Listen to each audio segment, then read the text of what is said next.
Maradona বলেছিলেন আমার জায়গা যে নিতে পারবে সে আর্জেন্টিনার সেরা খেলোয়াড় হতে পারবে। টেভেজ বলেছিল যে মেসিকে বুঝে না সে ফুটবল খেলাই বুঝে না।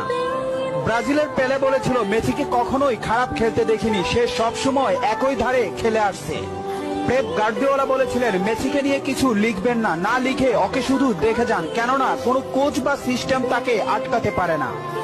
রাইকেট বলেছিলেন মেসির গোল এক একটা শিল্পকলা, আবার বলেছিলেন মেসি মানে ফুটবলের ইতিহাস। ব্রাজিলের রোনালদো বলেছিলেন মেসিকে অনেক বেশি কমফিট মনে হয়।